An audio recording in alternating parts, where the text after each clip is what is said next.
So let's get started. For the City of Milton, a virtual Common Council meeting, Tuesday, June 16th, 2020, and it's 6:02 p.m.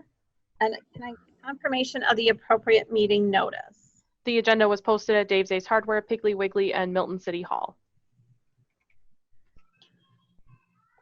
And can I get a motion to approve the agenda?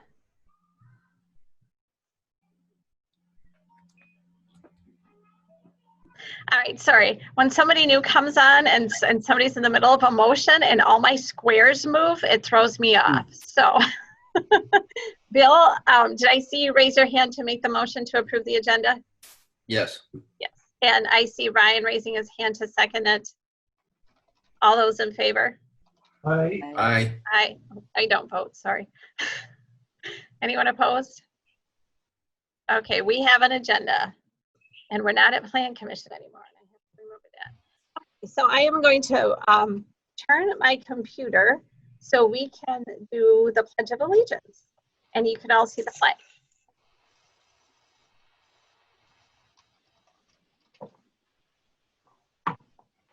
Okay, I'm just going to say, I have Ryan do the Pledge of Allegiance, and I'm leaning in because I have been told that if I'm not leaning in front of my screen, you can't hear me.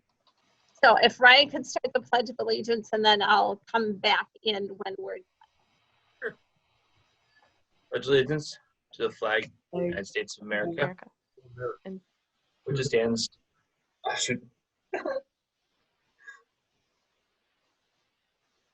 Brain just went blank.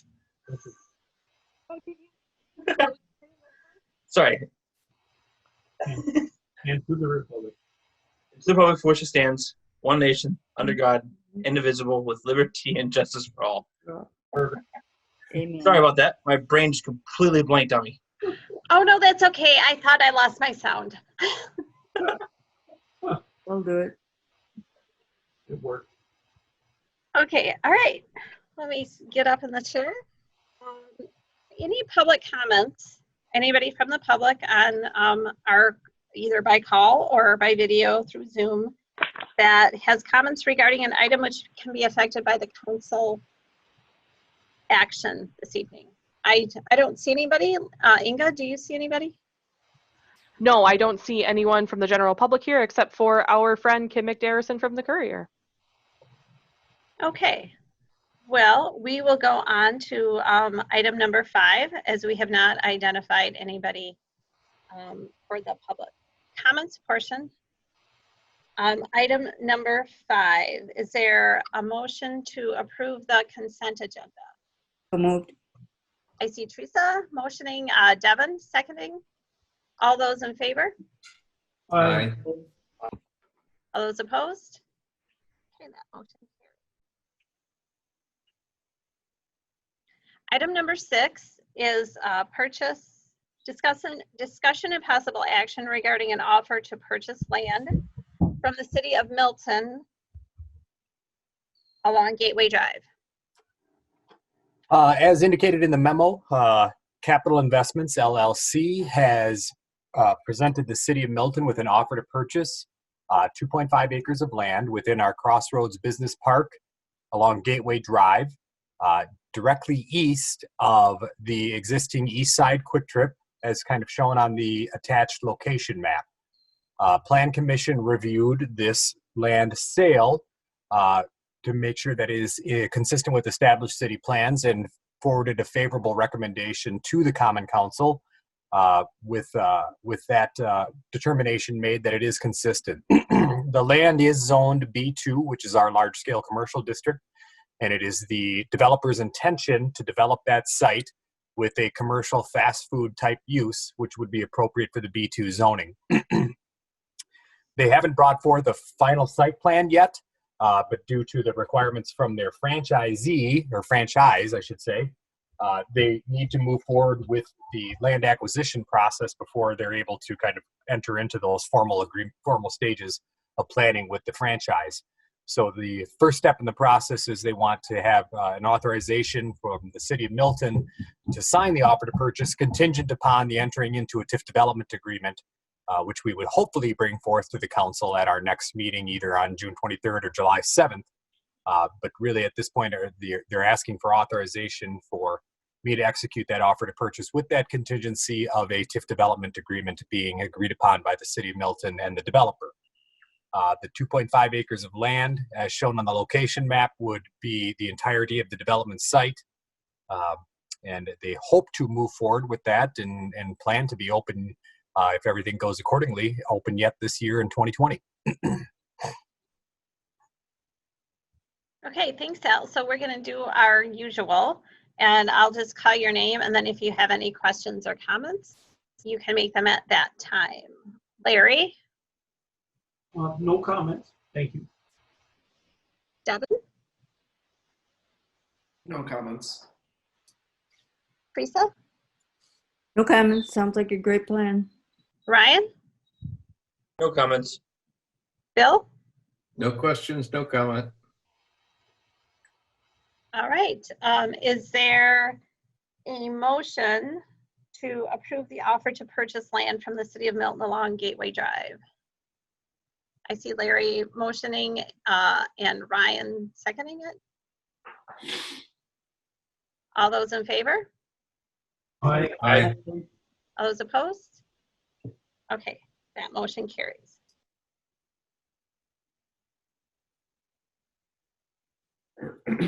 Discussion and possible action regarding a temporary Class B beer license and special event permit request for Veterans Park Pavilion. The American Legion Post 367 has submitted a temporary Class B license request to serve beer at their planned 5th of July dedication ceremony at the Veterans Park and Veterans Pavilion. As folks are probably aware, that project is nearing completion, and the organizers of that fundraising event and construction event would like to have a gathering on the 5th of July to have kind of a ceremony for dedicating that pavilion and reaching its completion. Typically, we don't bring Class B temporary licenses forward to the council, but because by ordinance, the pavilion at Veterans Park is not referenced because it doesn't technically even exist yet, although it's there. We wanted to bring this forth to the council to make sure that they were comfortable with the issuance of a Class B temporary license. It's our intent in the future to bring forth an ordinance revision to include the Veterans Park Pavilion. So this we could skip this process in the future, similar to what we have at Lamar and Central Park in the community house. There are some other issues that we've talked about in terms of special events that we also want to address with that, but in terms of this specific item, the Veterans Park Pavilion would need to be approved for a temporary Class B license. There are some kind of other considerations along with this, and as I've outlined in the memo, that you can either take into consideration with the issuance of this permit or not. But as we've drafted our reopening plan, and as we have referenced in many occasions the county's reopening plan, the county references the concept of public and private gatherings. And again, although it's not necessarily directly germane to this event, we wanted to have the council's kind of input on this, believing that some may believe that the issuance of a temporary Class B license could be perceived as the council authorizing or condoning a public gathering within the city. And as I've referenced in the memo, public gatherings are allowed within the Rock County guidelines for 50% capacity of the facility. And in talking with Howie, believes that capacity within Veterans Park and the pavilion and all that would be roughly 600 people. If we are to consider this a private gathering, then capacity would be limited to 25. And I think the important distinction there that we kind of are looking for some guidance on from the council is if we believe that this is a private gathering, that a temporary Class B license wouldn't really be appropriate for that in this location, because typically, you would expect there to be a gathering of greater than 25 people, as well as the use of city resources. If we're to have a large-scale public gathering, whether that be chicken barbecue or on other years, the 4th of July celebration, there would be city resources that would be allocated to that. Street closures, extra picnic tables, things of that nature. If the council views this as a public gathering, we believe that it would be appropriate to issue the Class B temporary license, and that we would allocate city resources as we would to any other public gathering. If the council views this as a private gathering, then it would be our recommendation to deny the Class B temporary license and not allocate city resources. I don't say that to put you guys in a difficult position, but I wanted you to kind of understand our thought process behind this, how it weaves into the Rock County reopening plan and how it weaves into the city's reopening plan, which we're going to discuss a little bit further in the agenda. But we think there's an important distinction there that we really wanted, the council to kind of weigh in on if they felt comfortable doing so. We don't want to be put in a position where we feel like we're making an overt act as a government that would be tangentially or by abstention sanctioning or promoting event that we believe is incongruent with our plans. So the distinction within the Rock County Guidelines Plan doesn't really define public versus private, but in the case of the Veterans Park dedication ceremony, it is open to the public. They're advertising it in the Courier. It's an event that is open, that anyone can attend. A private gathering would be, somebody's graduation party in which they rent out Lamar Pavilion. And if Teresa wants to wander up there and have a piece of cake, somebody could say, hey, Teresa, we don't know who you are. Please leave our private gathering. So there is an important distinction. But we really would kind of like the council to kind of think about that as part of their consideration. It doesn't have to be the only consideration. You could say, hey, we believe this is a public gathering and the city should, city is more than free to provide resources to it, but we don't think there should be a temporary Class B license. That could be a decision you would make as well, which is ultimately kind of what, and I'll be looking at Devin and Inga on this, that's kind of what it sounds like the Parks and Recreation Committee said last night, that they believe it is a public gathering. They're not opposed to it being a dedication, but they don't think it's appropriate to have a temporary Class B. So I don't want to further complicate the discussion, but I think it's important that you understand that that was the conversation that took place at Parks and Recreation. So Devin, please feel free to jump in if I'm misrepresenting anything that was said or not being articulate enough, and Inga likewise. The commission kind of, we had a very lengthy discussion on the topic, and it was kind of a general consensus that the serving of food and beverage would kind of create more gathering, more grouping, really limit the physical distancing. And everyone kind of just thought it wouldn't be the best idea, being that everyone did have the consensus that it would be a public gathering. I guess my question is, what did anybody was this an agenda item, and did anybody ask anyone from that's putting this on exactly how they were planning on serving food and beverages? Because I think that's important. My understanding is that this is not a buffet. And they were going to practice social distancing. So I just want to make sure that we're clear on that. If this was an agenda item that Parks and Recs had formally planned on making some sort of recommendation to the city council about. The agenda item was an update on the Veterans Park Pavilion project. And part of that was a discussion on the dedication ceremony that was going to be taking place. So Dick Fry was at the meeting yesterday, and we talked about some different options that could be put into place to try and help with that food service a little bit more, possibly having, servers to try and spread people out a little bit more so you don't have a bunch of people congregating right by the pavilion.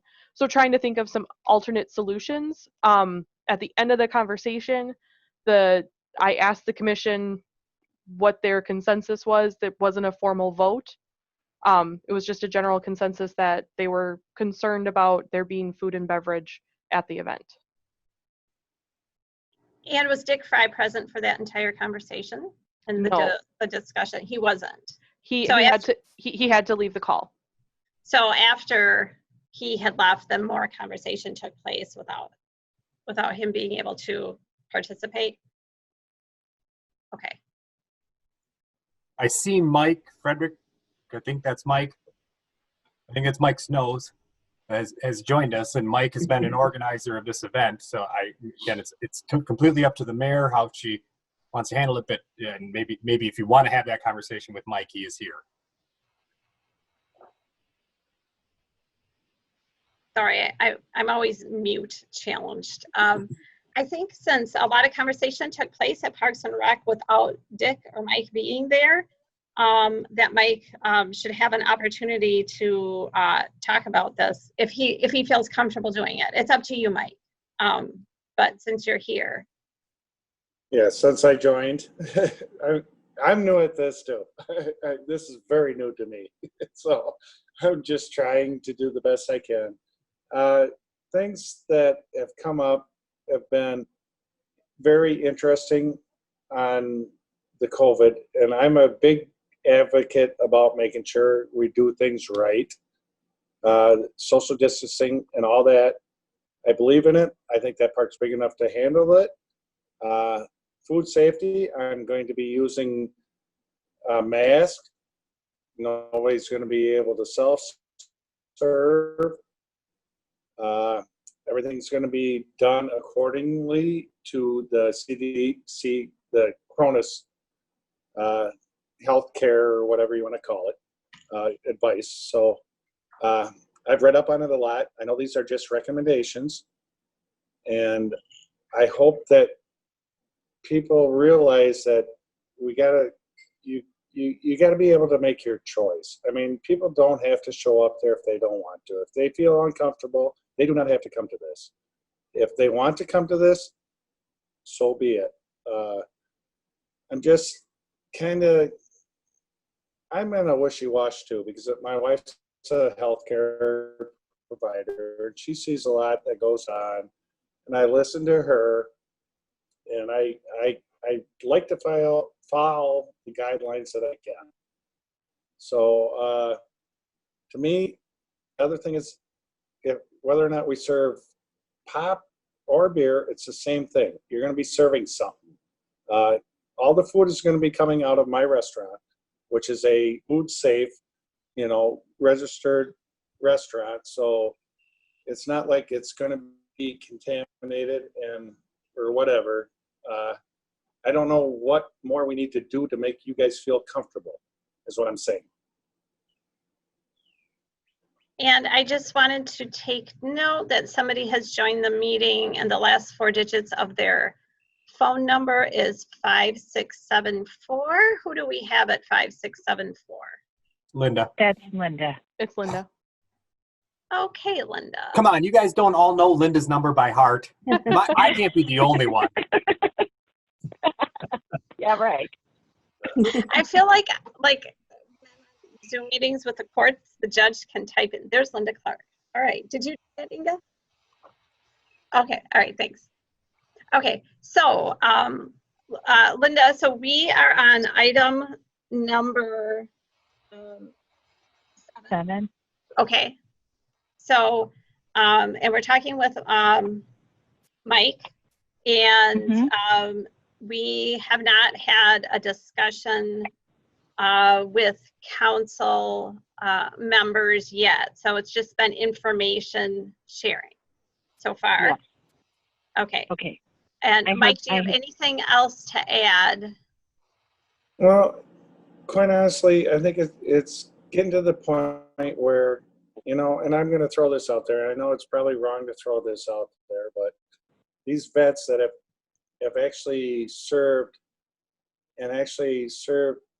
their ultimate task have done this for the right to be able to do certain things. As a community, I mean, we all have rights, and we all should be able to make our own decisions.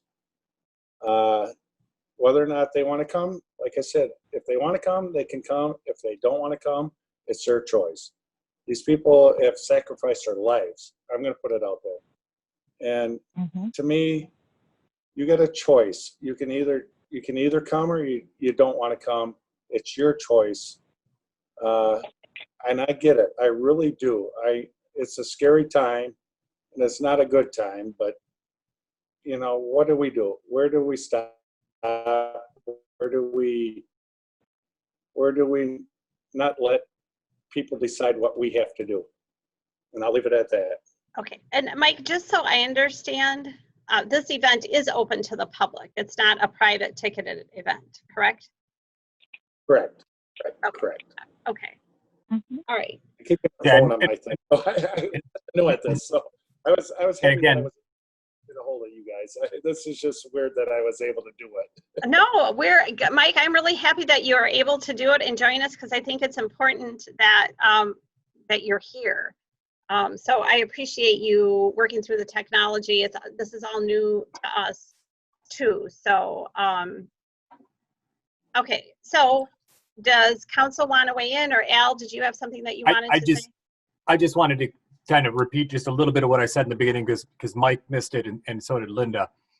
From our perspective on staff, again, it's important to us that we remain consistent on how we administer these things. And when you look at the Rock County guidelines, which we are using as the backbone for our reopening plan, public gatherings are permitted and allowed with 50% capacity, which at Veterans Park is 600 people. So you could have 300 people there. But a private gathering would be limited at 25. And we believe that if it's a public gathering, then city resources can be allocated towards it. If the council views this as a private gathering, then we would say that city resources should not be allocated towards it, such as a road closure and things like that. And that we want to kind of have that general discussion, and I feel bad that Mike and his group are kind of the guinea pigs of this, but we know that this isn't the last time this question is going to come up. We've got chicken barbecue in August. We've got arts and crafts at the Milton House in August. There's other events that may pop up that we're not aware of. And we just want to be consistent, and we want to make sure that we all understand kind of what we're talking about in terms of a public versus a private gathering. And as Mike pointed out, this is open to the public. Anybody can come. And we as city staff are not making a recommendation other than what we've put in the memo. If you view this as a public gathering, we recommend issuing the temporary Class B, and we'll allocate resources to it. But if you view this as a private gathering, then we would recommend not issuing the Class B, and we wouldn't allocate resources to it. Again, really not trying to put anybody in a tough spot, but thinking about this globally and trying to be consistent and stick to the guidelines. We don't want to deviate and say, well, we like these guidelines, but we don't like those guidelines. So that's really what we were hoping to have as part of this conversation. And it just so happens that Mike and his group is the first one. So thanks, Mike. Oh, thank you. Thank you. And we want to be fair to anybody that is planning a public event too. Our phase 2 has renting out pavilions and moving things along. So I guess what I'm going to do is I'm going to Mike, what we usually do at city council meetings is I just call on each council member, and if they have a question or comment, they make it, and then I'm going to come back to you, Mike, at the end of it, unless they have a specific question for you. And we'll do it like that, if that's okay with everybody. We'll just do our usual. That's great. Okay. So I am going to start with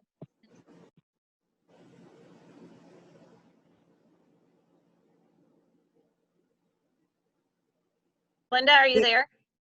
Yes, I'm here. Okay. So Are do you have ready any for me? questions or comments? I think that anything that has to do with our veterans is usually always a public event, as it should be. And I know that we need to be very cautious about what we're doing, but I believe that it's also very important that we take the time to celebrate this. And I would make a motion, but I'll wait till everybody else comments. Thanks, Linda. Bill? Yeah, I think clearly this is a public event. You know, I'd be, given its description, you know, at the groundbreaking, they talked about this dedication ceremony, and you know, so it's been public knowledge, and you know, I'd feel slighted, I guess, if I wasn't invited to participate as a community member. So I think clearly it's a public event. You know, that said, I really understand some of the concerns. You know, do we want the city being in the position of promoting what could be a large scale gathering? The fact of Al talking about if it's a public gathering, then the city might allocate some public resources to it. What occurs to me is, can we, in terms of the city's action in kind of supporting this public gathering, do things that would make it safer?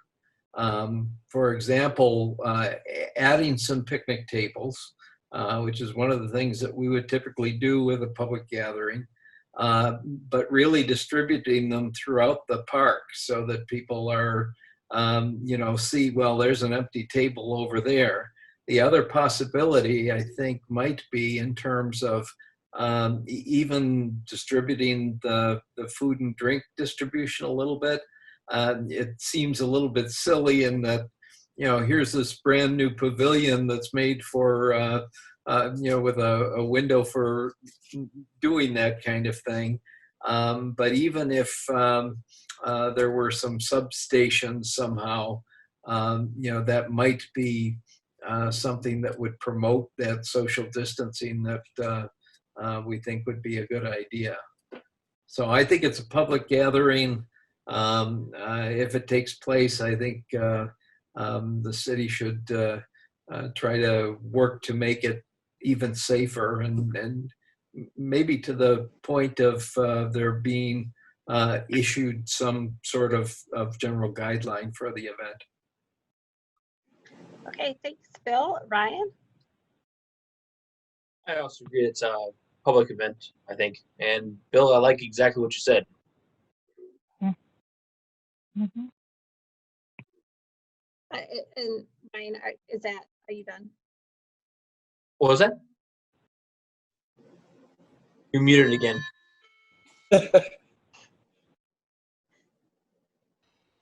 You just muted again. Okay. Ryan, do you have anything else? Nope, those are two things I wanted to say. Okay, Teresa.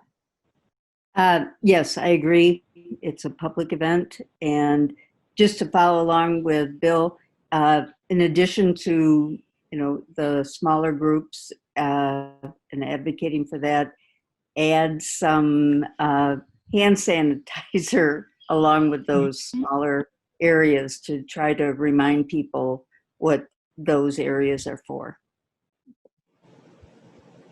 Thanks, Teresa. Devin? I would agree that it is a public gathering, and if the city is going to put resources behind it, I do think we need to set some guidelines to make it as safe as possible. Thanks, Devin. Larry? Yes, it's a public event, no question in my mind. And I like a lot of what's been said. We also might want to consider having some masks available at site to encourage people to use them. The other thing we could do is close off the street, you know, alongside the school property there, and put some picnic tables there. That would take care of some of the pressure in the park, but people would still be nearby to the pavilion. And I strongly encourage a count at some point in the event. If you're getting close to 500-600 people, you know, we might want to gently nudge people to move aside or not congregate so closely to each other. It's a difficult thing, there's no question. The irony of this whole discussion is, I know we're doing our best here in Rock County, but my wife and I went up north last weekend to visit family, and everything is wide open. The supper clubs were packed, the bars were packed, the stores were packed, and I didn't see too many masks, and I didn't see too much CDC guidance. That doesn't mean we shouldn't do it here.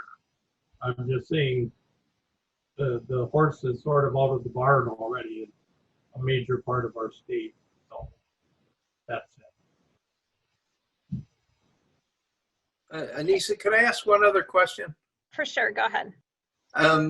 Question is in regard to the time schedule. What time is the event happening and for how long? I have that here. Dick gave me a copy of the draft program. So the Veterans Memorial Ceremony would start at 8:30. This would basically be the Memorial Day ceremony that was not able to take place in May. And then at 9:15, they would start the official Veterans Park Pavilion dedication. Everything is expected to be wrapped up by about 10 o'clock. And then at 10:30, they're going to do the reading of the names at Junction Cemetery like they typically do for Memorial Day. And then at 10:30, the lunch would also start at the Veterans Park. Does that answer your question? And then the meal portion of it will go until 2. 1, 2, yes. Okay. So you might have different groups of people, like it's not necessarily like you'd have everybody hanging out together for long periods of time. You could have some people that might come for one part of it and some people that might come for another part. Al. I've got to unmute myself. 2 things. Larry, we don't want to nudge anybody. That would be violating social distance if we nudged them. So we got to be careful with that. The second thing is I know part of their plan is Mike and Dick have requested actually Hilltop to be closed. Yeah, correct. And from what I understand, that's where you want to have food service. Am I wrong about that? The food service would actually be in the pavilion, but I'm going to put tables up that you're going to be self-distanced between the servers, which all my servers are going to wear masks and gloves. There's not going to be any self-service. So everyone is not going to be, it's going to be food safe according to the Rock County. So nobody touches anything. The only thing I have a concern with is, and I'm going to probably do this, is get individual packets for ketchup, mustard, and then lay them out so you can grab it by yourself, not in a basket, and then just replenish it as it is needed. The other thing is, you were talking about the distancing. I am actually going to have like 3 or 4 different stations. You can have a beer station at one spot, soda will be at another, food will be at another. I will have a cash register person that will be taking the money. That would be, and maybe I have to do 2 of those, which I have no problem doing. For tickets for food, tickets for beer, tickets for soda, whatever. So it's a matter of drop it. You get a ticket, you drop it in, you're done. Nobody's touching anything. If you guys have any other recommendations, the mask thing I like. I don't know if the city has something that can actually give us something for a mask. I don't know. That's kind of the hard thing. I would have to ask like to Chief. If we could have a box of masks, I'd be more than willing to do that. I don't know if I could get them that quick. I'm sure I could. If need be, I could actually get a box of masks. I'm sure. Maybe, I don't know, get 500 or whatever. I'd probably get 500, and if people want to use them, they're there free. I'm not going to be Menards where you got to buy one. But I would allow, I think that would be a good recommendation to at least have them available for everyone. Mm-hmm.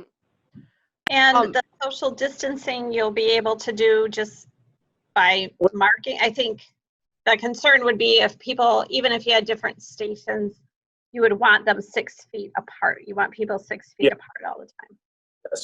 Yes, and that's what I will be trying to do ultimately is keep people away, is no different than when you go to the grocery store.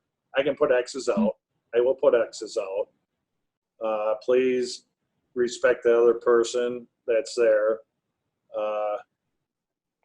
And it is going to be, it's no different than here. It takes time and it's a little extra effort, but it's well worth the effort.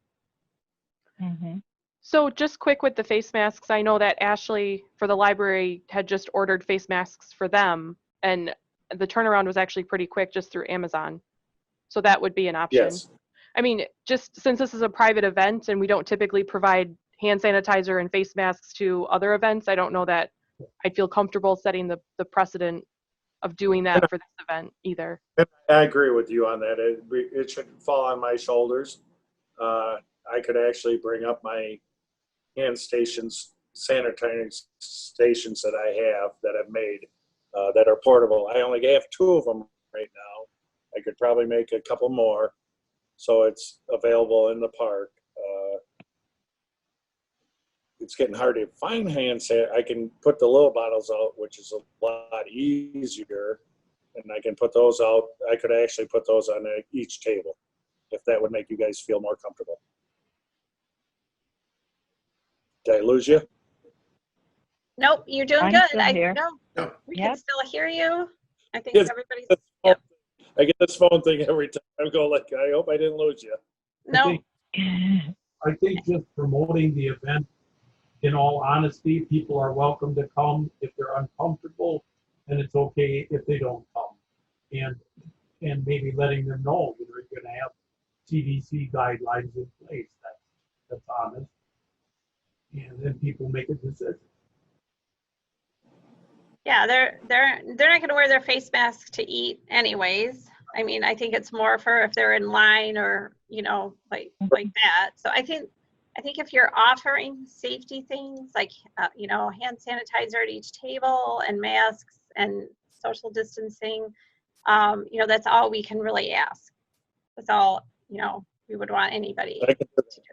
that. I can do that. Might be good if somebody Anita? could video it too. It probably doesn't have to be live streamed, but if people knew that they could, sort of participate in it by watching it at another time, that might be good as well.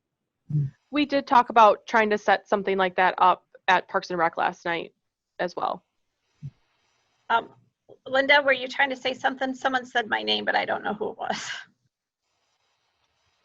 Yeah, I was just wondering, are you ready for a motion on this? Because I really think that this is a great idea, and I've kind of gotten to the point, even in my husband's business, that people are being careful for themselves, and everybody kind of knows what's going on, and events like this where you're outside is really no different than driving through a drive-up and going to a park to eat it. So anyway, I'm ready to make a motion if you're ready. Go ahead, make the motion. I'll make a motion that we approve temporary license fee, beer license, and special event permit for Veterans Park Pavilion. Do I need to put a date? Mark asked, does she need a date?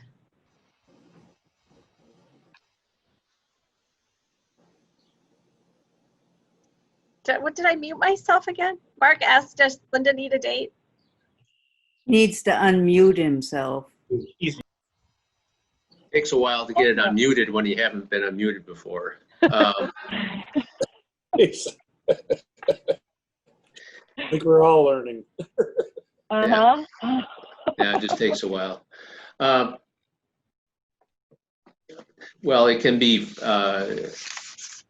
I think it's to approve the application for the temporary class beer license at Veterans Park, and then I think you also indicated to approve the park special event permit. they both have the dates on them. I believe that's correct, Okay. right? So that would be sufficient.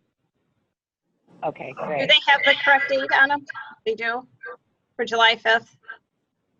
That's it when it is, right, Mike? July 5th? Yeah. It's been scratched out. The May 25th date was on it originally, but it does indicate July 5. Okay, all right. So is there a second? I see Larry Lane. All those for a second? All those in favor? Aye. Aye. All those opposed? Okay.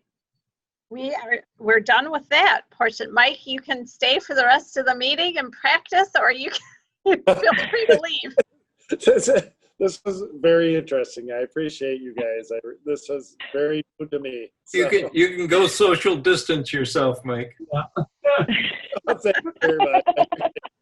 Thanks for joining. Yep. Yes, thank you.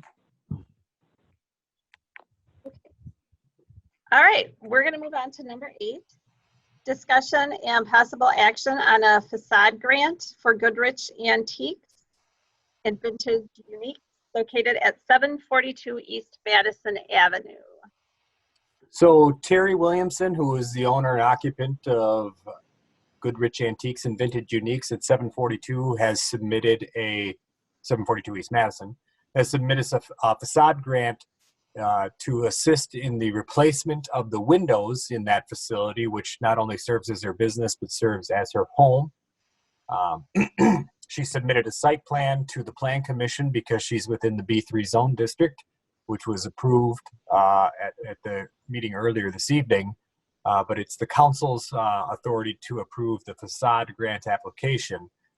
Terry previously received a facade grant application from the council back in May of 2019, but program guidelines allow for individuals to apply for 2 grants within a 3-year period, so long as they don't exceed $10,000. So she would meet that criteria. She plans to replace the existing windows with like windows, and then also is going to take the windows that were previously present but have since been bricked over and replace those as well. So she's going to return that facility to its original character, which is a cool thing to do as well.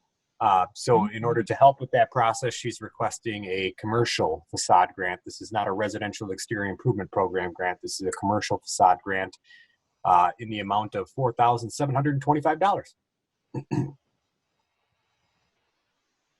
Larry, what do you say? No comment. I think it's great. Devin? No comment. Teresa? No comment. Ryan?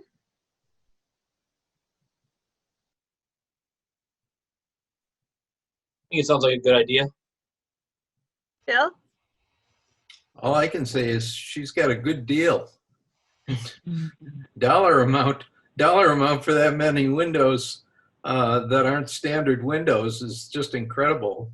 So I think it's great that that'll be a real upgrade, and I'm sure with Terry doing it, it'll be in keeping with the appropriate historical version. Okay. This is a good price, Bill. Yeah. Linda? I think it's a great improvement, and it's just going to add to Goodrich Square and going to highlight the Milton House even more. And I'll make a motion that we approve the grant. All right, there's a motion. Is there a second? Ryan, second. All those in favor? Aye. Aye. Devin? Unmute yourself. Aye. Okay, did everybody vote? No, any nays? All right, that passes. Discussion and possible action regarding the North Painesville Street sanitary sewer bed. I am going to let Mark Langer, Mark E. Langer? It's Mark. That's correct. Take this one because this one is a little bit more complicated, and Mark is smarter than me. I don't know if I'd go that far, but Good thing we're recording this. So as the memo indicated, we received 4 bids for the project. Unfortunately, they were all quite a bit higher than what I had estimated.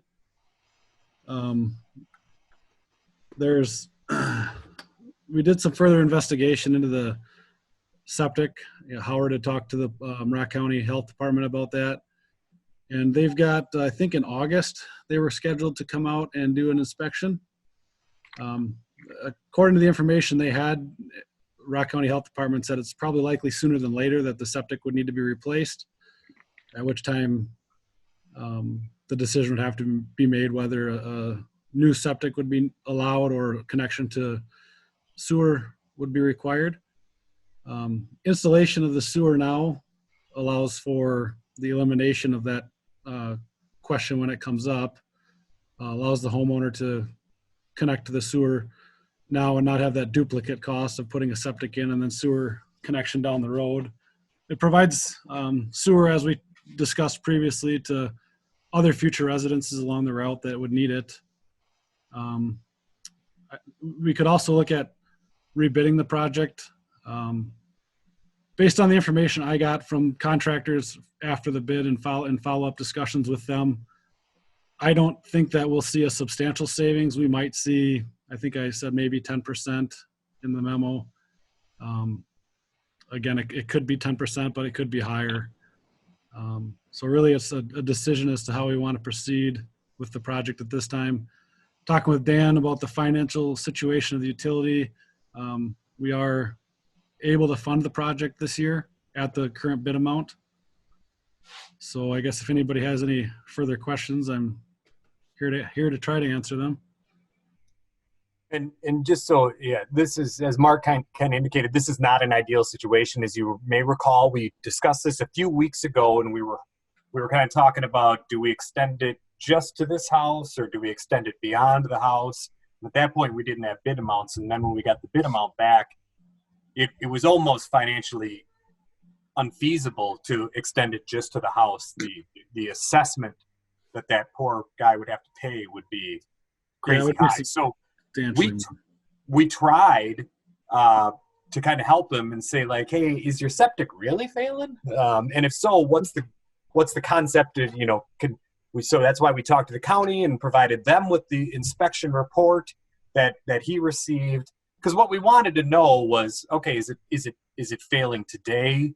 Do you have 3 years? Is this something that can wait on? And ultimately what the county said is yeah, this has some physical degradation and some issues in it that would likely cause it to fail sooner rather than later. So we tried to buy ourselves some time. We tried to buy the homeowner some time, and ultimately it didn't work out. So we're left with this scenario of this cost that is substantially higher than what we thought it was going to be. But as Mark pointed out, Dan believes we can fund it. The homeowner will pay their portion of the assessment. And we do believe that there's at least one other homeowner along the route that may very likely hook into it sooner rather than later once it becomes available. So then we would receive that assessment too. So we're hopeful that it doesn't hang out there forever. Folks probably may or may not know, but there are some assessments that, hang out in the city for decades. And we don't want that to be the case with this one. But we also understand that the homeowner is kind of in a pickle, and we want to help them while benefiting our city and not putting anybody in a dangerous position. And as much as it pains us to see this cost, it kind of is what it is. Okay, so we'll start in the middle of the list. Teresa? Well, I think everyone knows how I feel. I feel very strongly to go ahead and complete the project. Okay. Devin? I would be in support of completing it. Get it done with now rather than later. Bless you, whoever that was. I was looking down. Ryan? I don't have any additional comments beyond what's been said.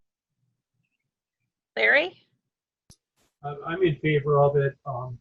Every homeowner that has obligation to do a house runs the risk of their system appearing to fail or in fact failing. So those property owners along there are going to be faced with that problem, whether it's 5 years from now, or 3 years from now, or 10 years. So I think we're better off to just go forward and give those property owners the opportunity to hook up to the sanitary system. Thanks, Larry. Linda? I'm in full support of the completion, full completion. Bill? Get her done. All right, then you want, I think that's everybody. Anything else for anyone? All right, let's do a motion. I'll make a motion to approve. I'll second. We have to accept the bid.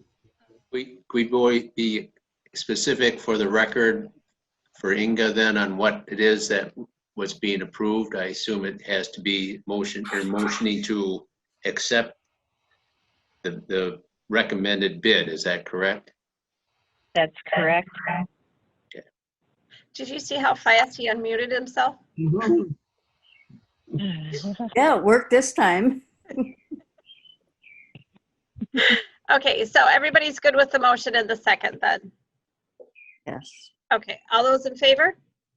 Aye. Aye. Aye. Opposed? Okay. That motion passed. Item 10, discussion and possible action regarding the appointment of a City of Milton weed commissioner. This is just so new and exciting. I cannot tell you, this grass cutting thing is really, it's really been something this year. Mm-hmm. Mhm. Yes, did Howie apply for this position? We're designating it to Howie. No, His name on there, I thought, I'd like to see his application. by ordinance, the council does need to periodically appoint a weed commissioner. Howie has been our weed commissioner for some time. It comes with a ton of perks and glory and recognition. Unfortunately, none of them are for the financial nature, but you know, I'm sure it has got him some drinks purchased for him potentially in other locations. But it's that time of year when we would need to appoint the council, or the mayor would need to appoint it, and then the council would need to approve the appointment of Howard Robinson as our weed commissioner for the city of Milton, so he can continue in that distinguished position. Someday that's going to lead to a parade marshal, I feel. Yeah, I think so. So has Howie Yes. officially decided to accept this appointment? Howie's the one who told me to put this on the agenda. There you go. He wants it. It makes it easier. In Illinois, they call this the drug czar. Oh, not that kind of weed. Excuse me. I I want to like hear a that. speech from Howie. I do think that Howie needs a title, and we can make him the czar of weed. That's fine. With a speech. He has to have a speech too. An acceptance speech. Acceptance speech. I probably shouldn't say dude during the weed commissioner thing. I'll accept it. Okay, is there a motion? Make it. Okay, Ryan is waiting to make sure I see that. I'll second it. And Teresa seconded it to appoint Howard Robinson, the City of Milton Weed Commissioner, aka the Czar of Weed. All those in favor?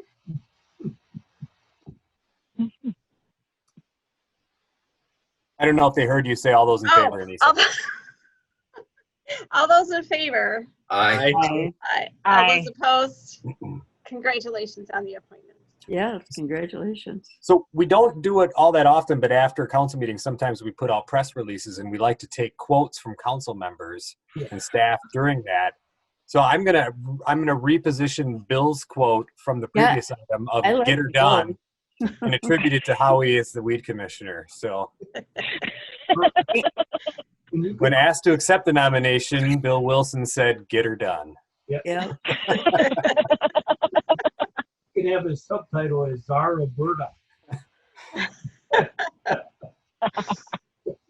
Well, now just moving on to just another controversial item. We can't hear you, Anissa. They We can't hear you. No. Oh my God. Okay, I gotta put my paperwork over here so my mouth doesn't turn away from you guys.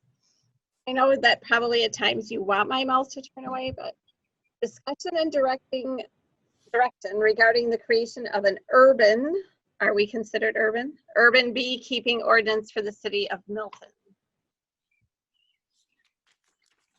First off, I apologize for that typo. How did that get through our strenuous review committee? Discussion and direction, yes, is what I meant to say.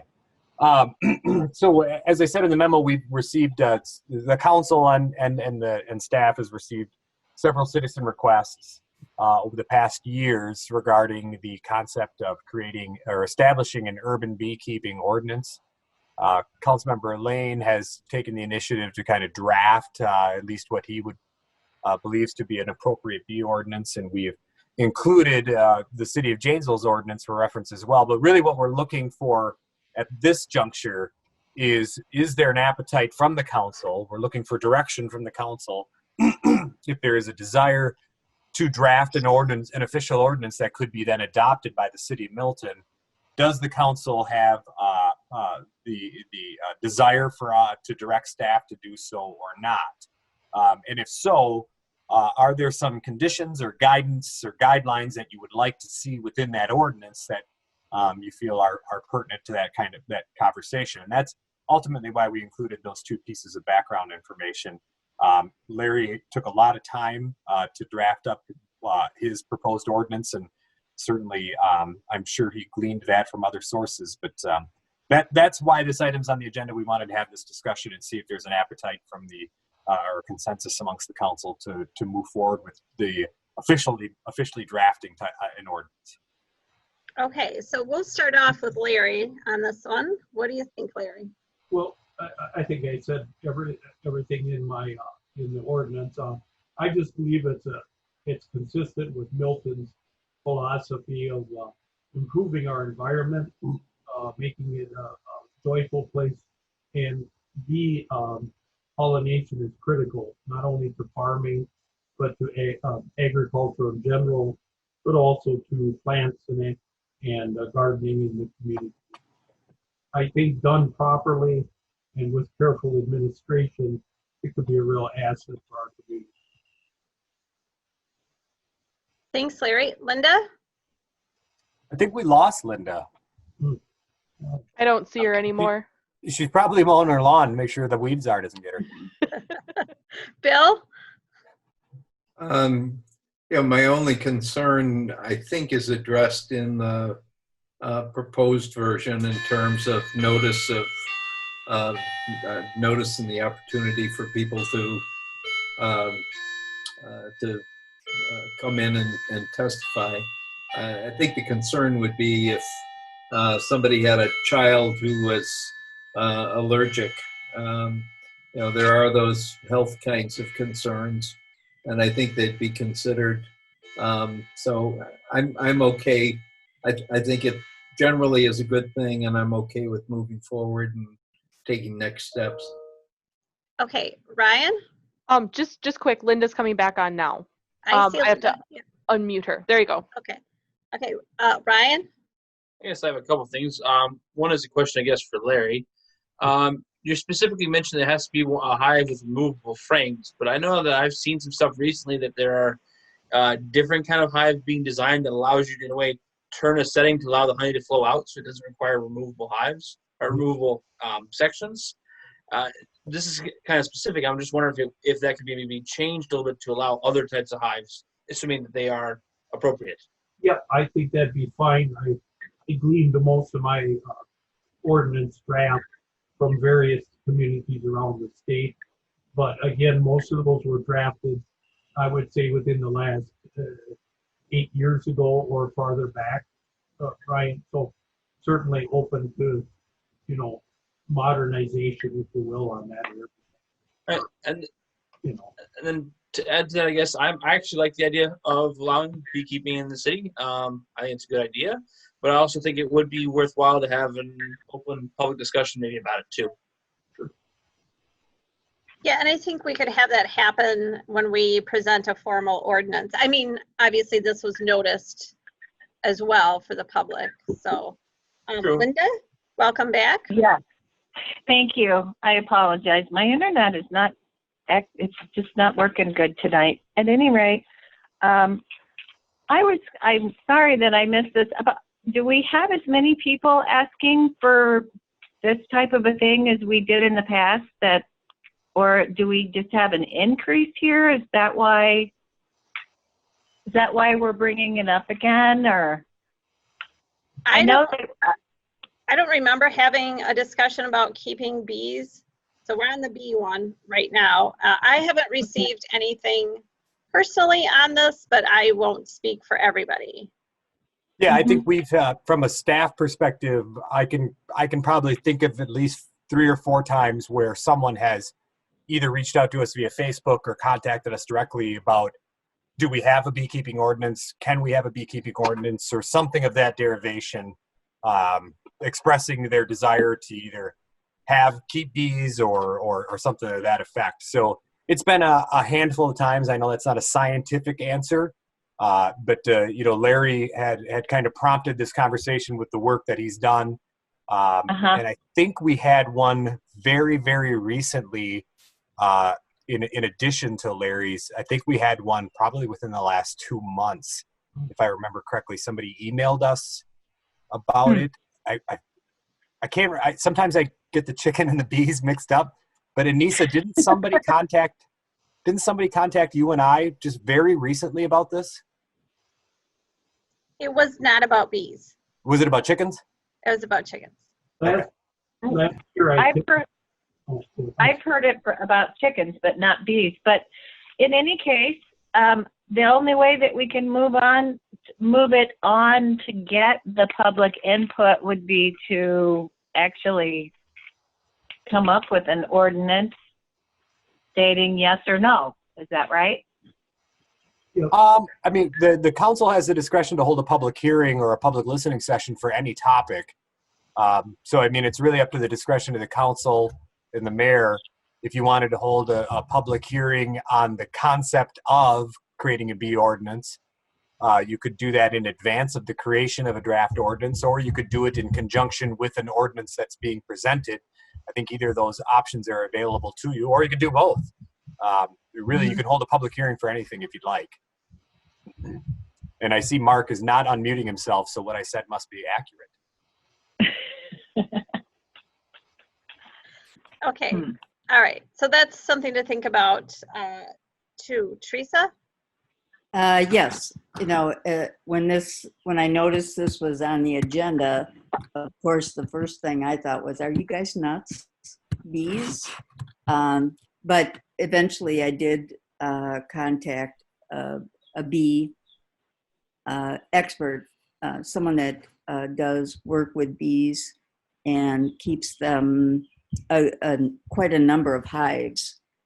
And, he kind of chewed me out as to my perception of keeping them, and said that that if nothing else, I mean, we can educate people on the benefits of bees, pollination, and how to desensitize ourselves to the working with bees and being around them, and that in the use of them, that 1/3 of our food supply comes from pollination and so forth, that much of our work has been to get rid of bees, and we're losing that through our work with them currently.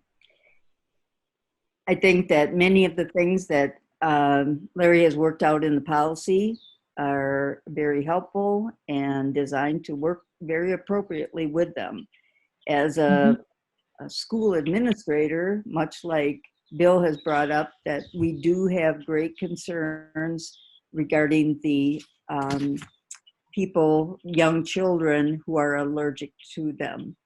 And we do need to make sure that they, aside from just having an EpiPen, we have to make sure that when we notify neighbors and so forth, that, many people get something in the mail they see from the city and they toss it. and they don't realize that exactly what those notifications are. We have to make sure that they see that as an important announcement of a meeting that they need to be aware of. And I don't know how to make them more aware of it, but particularly if they have children. Regardless of that, as I said, I do think that it's worthy of opening it up to the public. So, thank Okay, you. Ryan, I know you had your hand up, but Devin hasn't spoken yet, so I'm gonna go with Devin, and then I'll come back to you, Ryan. I think it's a great idea. I would like some public input, just because it can be considered a controversial topic, especially with neighborhoods and potential allergies with children and adults even. So Thanks, Devin. Ryan? So I was just thinking about last couple of years, we've done stuff involving pollinators and trying to raise more awareness to things like bees and stuff like that. So this kind of, in a way, follows along the same grain. So I just wanted to kind of add that back in there. And then I guess my second question is, do you need a motion on this, or just wanted our input? I think it would be helpful if there was a motion to direct staff to create an ordinance, if that is what you desire to do.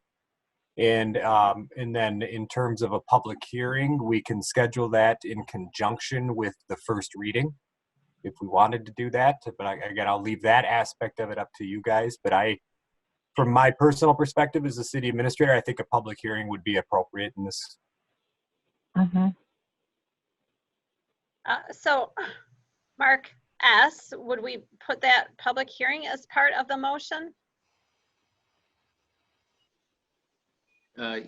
Yes, because otherwise it's not something that's required by statute, and so you have the discretion as a council to schedule a public hearing on anything. I presume that if you wanted that, Class 1 notice would be sufficient, meaning it's published once in the paper. It's less expensive, obviously, than the Class 2, but that's what I would recommend, that if you're going to recommend directing staff to prepare an urban beekeeping ordinance and to schedule same for a public hearing before the Common Council, that would be an appropriate motion. Larry? And I just want to add something. You'll notice in the draft that I put together, the draft ordinance, I identified a specific species of bee, which is the general honeybee. That their main purpose is to produce honey. They tend to be fairly non-aggressive. I don't know if you've ever seen beekeepers in action, but they will land on a body, but they tend to be very non-aggressive species. And most of the communities, their ordinances specifically listed those particular species of bees. And that at least addresses a little bit of the concern about the type of species. Because some of the species are very aggressive, but these particular ones are not. Okay, so do we have a motion? Thank you, Larry. I'll make that motion. I think Ryan is wanting to be recognized. Ryan? I just want to make the motion. Make the motion, Ryan. And the motion I wanted to make was that to direct staff to go ahead and move forward with the creation of an ordinance, and then as part of that process to have a public hearing after that, maybe once that ordinance is drafted. Second. Okay, there's a motion and a second. All those in favor? Aye. Aye. Opposed? Okay, that motion carries. Discussion and direction regarding the creation of an urban chicken ordinance for the city of Milton. So similarly, in this item, staff is seeking direction and input and guidance in terms of the council's desire to draft an ordinance to allow urban chickens within the community of Milton. This, as we kind of talked during the last discussion has been an item that has been requested of council and staff on numerous occasions.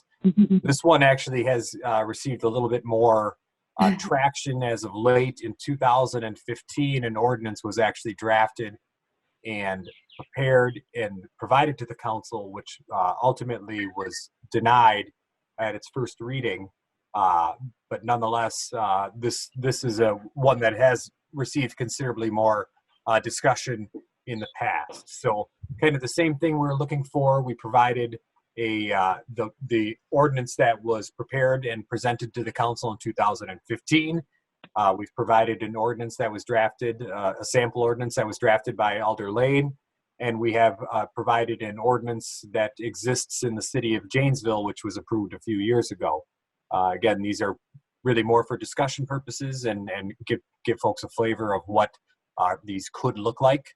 But again, just kind of looking for some direction as to the council's desire to potentially pursue this further if they so choose. Okay, Linda, let's start with you. Linda? Oh, I'm sorry, I didn't hear you. I was just thinking that I have also immediately after talking to people who recently moved in, first questions when they find out I'm on council is, can I have a chicken? So I think it's time to bring it up again. And I'm wondering if I can go ahead and make the same motion that we did with the beekeeping to start this and get our public input again. Well, you can do that as soon as I check in with the other council members. And we can become a chicken city too, you know, it's probably out there somewhere.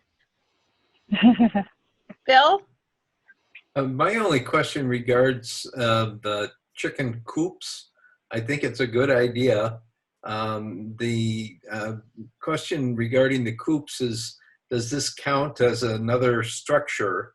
You know, I believe the number of disconnected structures on a lot can be 3, isn't that correct? You know, would a chicken coop count as a 4th structure? We don't count dog houses or Okay. as structures, so it'd be similar to that. All right. That answers it for me. I think it's certainly worth discussing and moving forward next step. Ryan? I don't really have any questions at this time. I do like the idea of getting some public input on this, but that's pretty much it.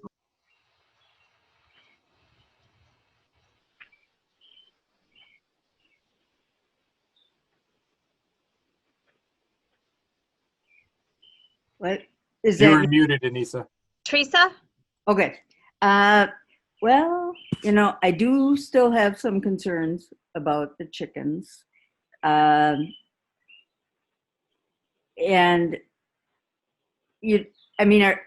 would we have a chicken inspector, Howie? Yes, we would have a weed, chicken, and bee czar. Okay, I like bees. There are so many issues associated with this that need a lot of monitoring, and because I do anticipate complaints, concerns as we move along, particularly during this initiation into a new process. You know, when we talk about smelly droppings, noise, the attraction of rodents, you know, we live on the edge of town in an area that already draws fox and some other types of rodents. and add in a few chicken coops, and we'll really have some issues. Daily maintenance, you have chicken coops and you'll end up with lice and mites, and making sure that you have daily maintenance as well as annual maintenance. If the family goes on vacations, are they going to have coverage for the vacation all set up? Again, behavior problems of the animals in the coops, as well as other animals that are part of wildlife. And then addressing the chickens themselves, if they are ailing, and what happens as they begin to age. Are they going to be dealt with through euthanasia, slaughtering, and how is this going to be taken care of? Those things have to be addressed. Okay, thanks, Teresa. Devin? I like where Teresa is going and the points that she makes. I would really like some public comments in a hearing on this. Okay, thanks, Devin. Larry? I did a long conversation with the city of Milwaukee administration regarding their chicken ordinance. They've had chickens for many years in the city, and they've had very little problems. The people that raise chickens tend to be very good about taking care of them. I said, how often do you have to really get out and enforce things? Not very often. People are good about cleaning up.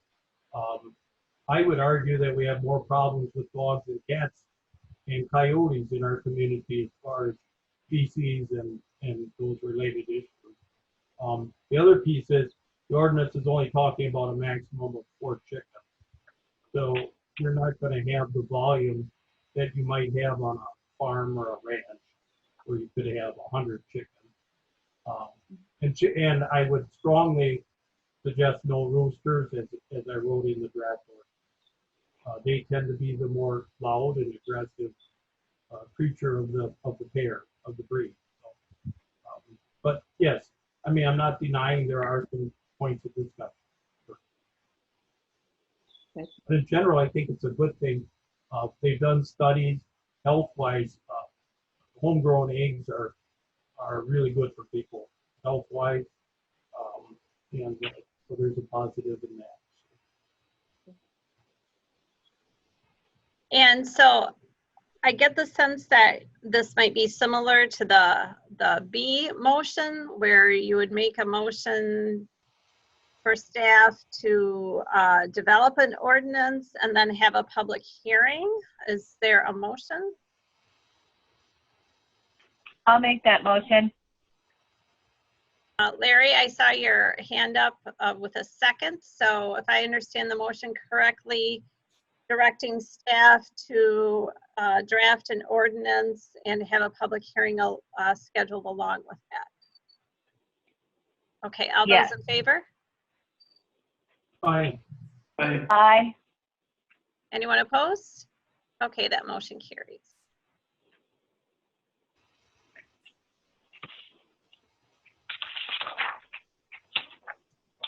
Okay.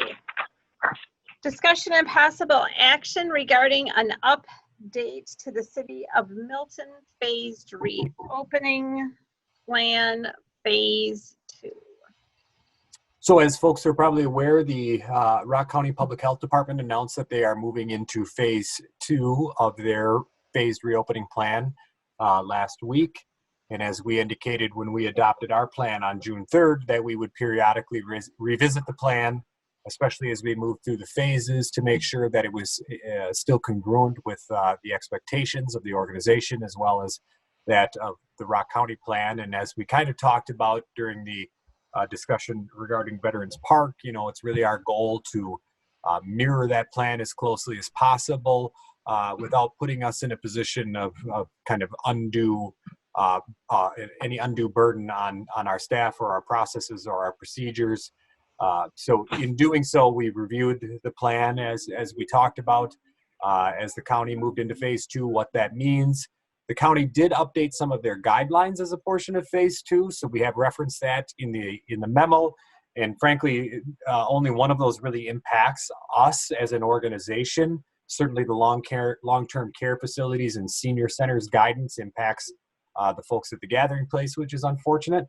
But they did change the private gatherings and outdoor playgrounds guidance. They lowered that threshold from 50 to 25. So we wanted to make sure that we reference that in our plan as well. We didn't really change anything in our plan per se, based on what the county had changed, other than that reference from 50 to 25. We simply really kind of just added some additional kind of language in it to kind of right-sized it to our organization. But I did include in the memo a couple of bullet points that we thought were good for the council to understand, and then the community to understand how we are going to move into phase 2 and what that means. So public restrooms will be opened and cleaned once daily. Signage will be provided at park restrooms to inform potential users of the frequency of their clean. Park Pavilion and community house rentals will resume with guidance from City Hall regarding gatherings limited to 25, similar to what's in the counties. Again, these facilities will only be available on every other day to allow for cleanings to occur. We're going to limit kind of what we talked about in the Veterans Park discussion. We're going to limit the number of picnic tables available to encourage that social distancing to occur. Our intent is to open the City Hall lobbies and police department lobbies tomorrow, although there's been staff present in those buildings all along. They've never really been closed internally. We have kept those closed to the public, but it's our desire or our intent based on our plan to open those with council's approval here tonight, open those to the public tomorrow with a full array of services. We talked at great length on staff about if we reopen, do we open with limited hours or do we truncate it? And we felt that we have enough coverage and staffing within those facilities, meaning the police department and City Hall, to reopen, with a full hourly array. So we hope to be able to do that, or we plan to do that tomorrow. Public Works won't likely reopen until next week. And again, that's just because of the staffing that exists there and kind of moving people back in who have since been out. And then the library has their 5-phased reopening plan, and they're hoping to open up to limited capacity with some truncated hours next week, which was approved by the library board. And then just one small piece of, refinement in the plan is we want to we refine the language to say that staffing capacity will be at 50% in those facilities. And the idea behind that is really, again, we want to avoid a situation like what we've seen in some of our local manufacturing industries and in the Culvers in Janesville, where one person gets sick and the whole place gets wiped out. So for example, what we plan to do at City Hall is split our staff into 2 teams.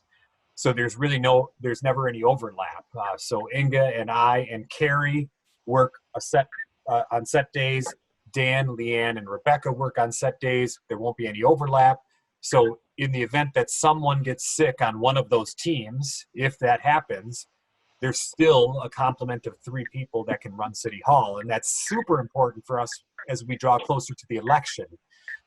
If we were to lose the entire City Hall staff, within 14 days of the election, that would be very, very, very problematic. So we want to continue to try to protect ourselves from having kind of that wipeout of an entire group. So if we can stagger our schedules of being in City Hall and keep ourselves separated, we believe that will help that. And then Howie's been doing that with his staff for a long time.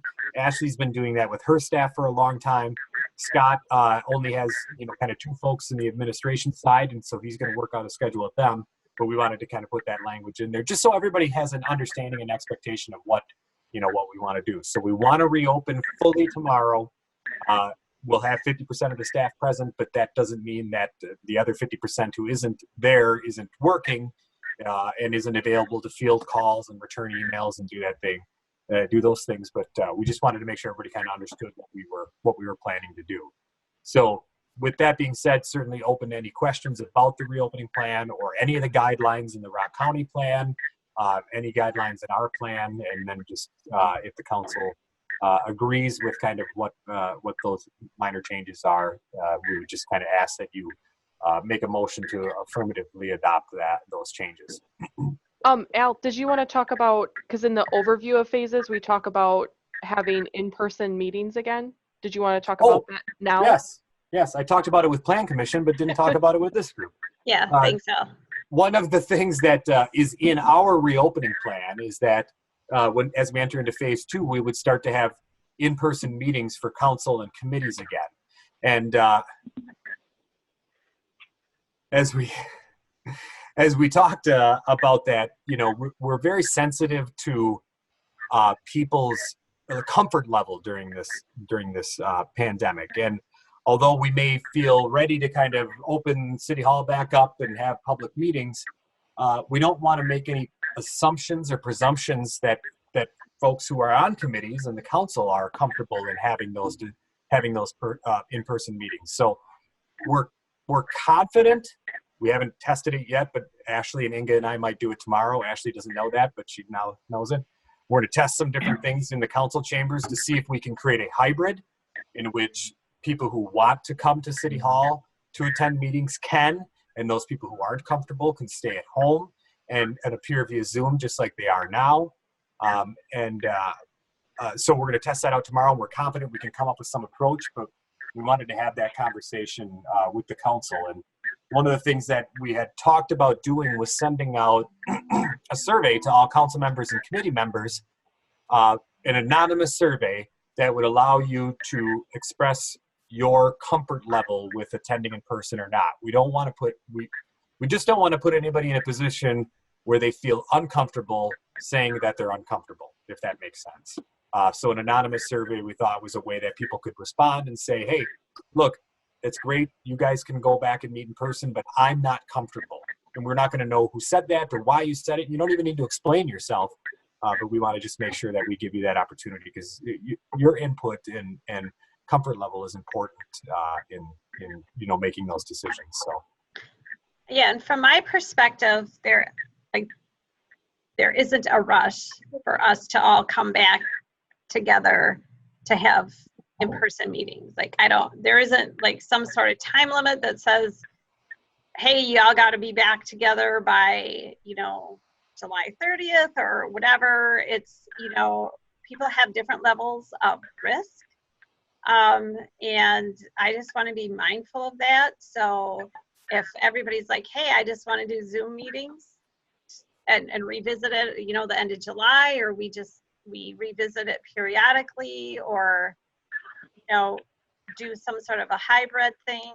I'm open to anything. I just don't want people to feel like that there's any pressure from me anyways. And I haven't gotten any pressure from the public either about bringing everybody back together. And, I don't know how far apart we could all be up here. Look how long we're together now, and we're, sometimes council meetings go on for a long time, and that's one of the things about being around the same people for long periods of time. So I just want to make sure that you all understand that there isn't any pressure. I'm not that lonely. I'm not.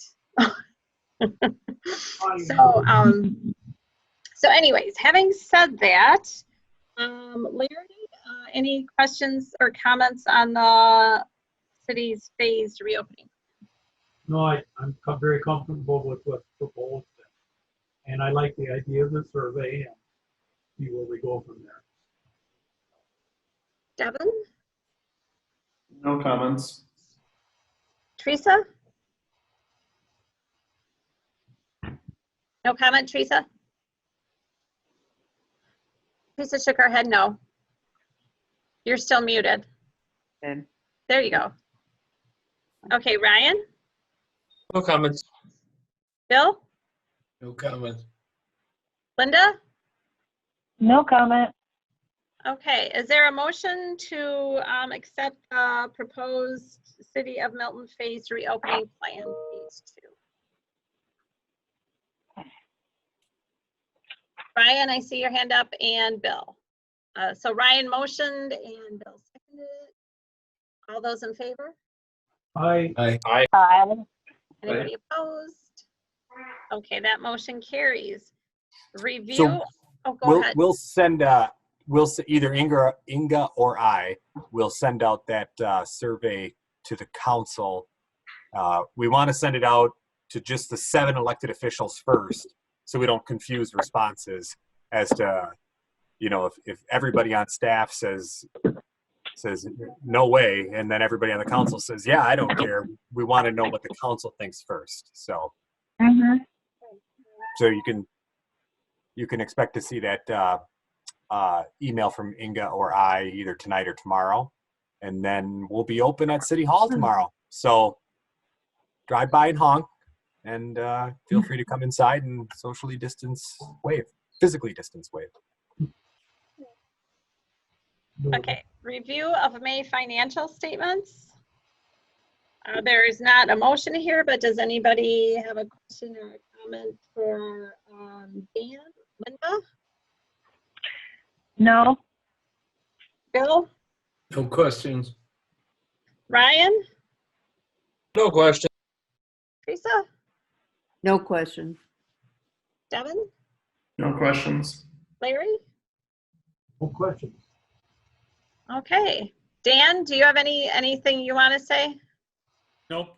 Rebecca and I just sat in at 4 o'clock a league conference call regarding some of the grants that are available. And it sounds like Wisconsin's being really restrictive on the route to recovery grants and what it can be used for. So hopefully we can work with the legislature and try to loosen up some of the restrictions on what some of those dollars can be used for. Otherwise, there's going to probably be millions and millions of dollars that ultimately could get returned to the feds. And the league is aware of it. It was very disheartening. I was hoping to get a lot of guidance. Instead, I was basically told to pursue legislation changes. So that's what I have started. Okay, good job, Dan. You get right on that. Yeah. Well, our allocation's $90,000, like I said a couple of weeks ago, and I've had a few people say, "So, what's the city going to spend it on?" And I am subsequently finding out there's not a whole lot that we're actually going to get out of that $90,000. Because, believe it or not, we have purchased hand sanitizer and other cleaners, but we have not spent $90,000 on hand sanitizer.